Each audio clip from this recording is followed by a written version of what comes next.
Shocking. Chin chin guys. Amazing tradition. Don't laugh too loud. Shockingly delicious. So relaxing. Insanely expensive. Cultural shocks of Denmark in this video. Let's dive in. Hey, hi guys, I'm Anna. Today I'm in Copenhagen. Let's take a walk and discover together those cultural shocks I'm talking about. Well, according to that little ladder right behind me, going right to the water, I guess you can swim here in Copenhagen, which is quite shocking considering the location. Shocking fact number one. 5 weeks of annual vacation, really? One of the biggest cultural shocks for the Americans in Denmark. As the typical question you usually hear at the very beginning of summer, are you taking 3 or 4? This means, are you taking 3 or 4 weeks of your summer vacation? Danes are entitled by law to at least 5 paid weeks of vacation during the year. And the law requires all the employers to permit at least 3 weeks of time off work from May to September. Definitely one of my most favorite areas of Copenhagen. This area called Nyhavn. It's so pleasant to take a stroll or to have your dinner in all these many cafes and restaurants. It's so amazing, guys. Highly recommend you visiting it. One of the first places when you're coming to Copenhagen. So relaxing, and the vibe is insane.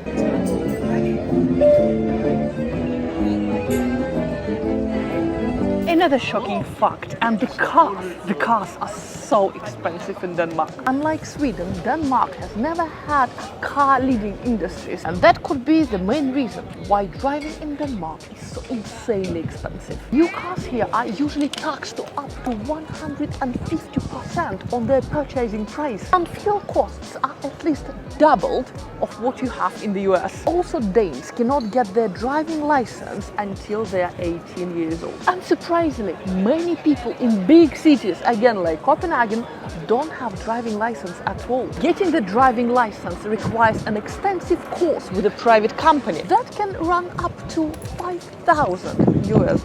Shocking. And I guess this is the main reason why the bikes are so popular. There's so many over here, and it seems like 90% of population prefer riding their bikes rather than driving cars. Correct me if I'm wrong in the comment section down below. Finally, most wanted experience of having smørrebrød for lunch in Denmark with such view. Yes, it's still Nyhavn, my favorite place, and it's going to be traditional Danish smørrebrød for lunch. Thank you so much, thank you.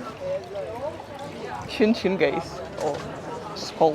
Smørrebrød or open sandwich without top level of bread. It's absolutely must try when you're in Scandinavia. You go for meat option, I went for fish option. They're equally tasty and delicious. Back to the bikes. They're like literally everywhere, all around the city. There is a saying in Norway that all Norwegians were born with skis attached to their feet. I've got a feeling that Danes might be born already with a bicycle between their legs. And the craziest thing about all those bikes, they're not even attached. Danes are not using any chains or any other relevant equipment to protect their bikes from being stolen. And this is shocking. This is how safe this country is.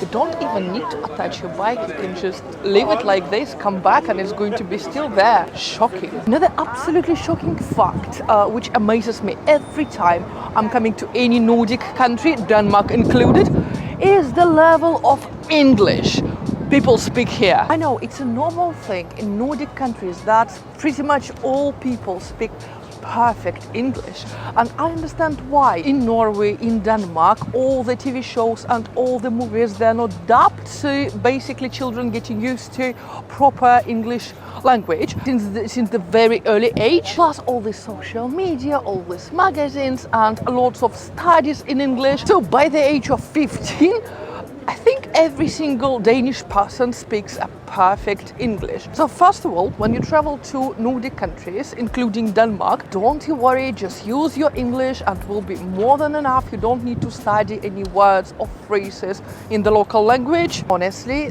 they might be speaking better English than me and you do. Another shocking fact, but mainly my personal shocking fact, I'm really shocked how tall Danish people are, especially the guys here. Guys, I'm 176 centimeters myself, so I can consider myself to being quite tall, but even I sometimes feel like a little person here, like I'm not tall enough. Yeah, that's how I feel in Denmark.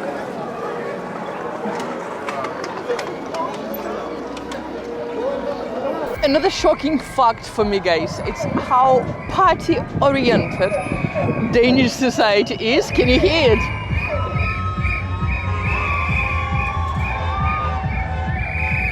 You know, Denmark is bordering with Norway, Germany and Sweden, and this party culture is definitely not taking from Norwegians. I've never seen anything close to this in Norway. And the shocking thing I found in Denmark, how quiet Danes are. When you're walking down the streets, even having alcohol whatsoever, evening time, I've never ever heard any like super loud Danes so far. Please, keep your voice down. Don't speak too loud, don't laugh too loud. One more shocking one, but the food in Denmark, in Copenhagen, is amazing, and the culture of coffee shops is developed to insane level. There are so many local little coffee shops. You can just walk around and find plenty of them. They all have Wi-Fi, phone chargers, and amazing coffee, amazing desserts and pastries. Another shocking thing, do you all know Danish pastry? We know all around the world, and before I actually came to Denmark, I thought that this one is like the only Danish pastry. No, not at all. Here in Denmark, you will realize how many variations of actual Danish pastries they have. And if you're up to it, if you have enough time, my advice, try as many of those as you can. You will be shocked how delicious they are. Shockingly delicious. Officially, Espresso House is not my super favorite coffee chain anymore, especially in Denmark. Another shocking fact for you right away. I was absolutely shocked after 3 years of living in Norway, which is not the cheapest country in the world to be, but $10 for a cup of cappuccino in Espresso House in Copenhagen. Okay, it was large and soya cappuccino, but $10. Come on, guys. It's unbelievable. Shocking. And while I'm enjoying my chocolate mousse, delicious. Let me tell you another shocking thing. When you're coming to Denmark, to Copenhagen especially, forget about taking any cash with you. Don't bother to exchange your own currency into Danish krona. No need to do this. Every single place here in Copenhagen accepts credit cards. Fine, let me point out something else. I'm quite shocked that in countries as Denmark, which are pro-environmental and protecting environment at any cost whatsoever, and they're still using not just plastic cups, but also plastic straws. This is the last thing to expect from a country as Denmark. Shockingly tasty, but shockingly plasticky. Competition versus cooperation. As we all know, American culture encourages and supports competition. Children there are engaged to excel and be the best in both classroom and athletic field. Denmark is much less competitive society. The key focus here is on collaboration, teamwork and solidarity. Children here receive so few or not at all grades at school until the age of 12 or 13, as well as class rankings here are very rare. Meanwhile, the adults here are less competitive at work, and job titles are not particularly meaningful for the Danes. And still, my super cultural shock that we are now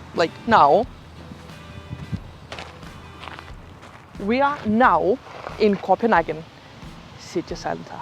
Yes, this is the lake, and we're literally 20 minutes walk by Copenhagen Central Station. Another cultural shock, how relaxed, chill, but always on time people are. They're never in rush, they're never screaming, they seem so relaxed. But working with all the nations around Scandinavia, I've never ever seen Norwegians or Danish missing their deadlines or not being on time. I feel like if all of us were a little bit more relaxed and more chill about our lives and our things, this world could be a much better place.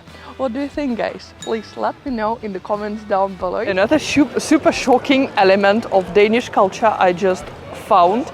It seems like every Friday at 4 p.m. it's a beer drinking time in the harbour. So all people getting out of office still dressed in their business suits, but with a drink in their hands. Amazing tradition. Next cultural shock, and not the most pleasant one, is alcohol use among very young Danish. In Denmark, the official age of being able to purchase beers and wine is 16. At the age of 18, all Danes can buy any type of alcohol they want. And this is what they frequently do. No wonder that heavy drinking in Denmark is a national problem. And even seemingly well-adjusted, well-educated adults drinking alcohol to the point of passing out. The 2021 Oscar-winning movie Another Round is focused on exactly this problem. Thank you so much, guys, for watching another one from Copenhagen, from Denmark. Please let me know in the comments below which cultural shock was the most shocking for you. Stay safe, be happy. I love you so much, and I will see you next week. Stay safe, guys. Love you. Bye.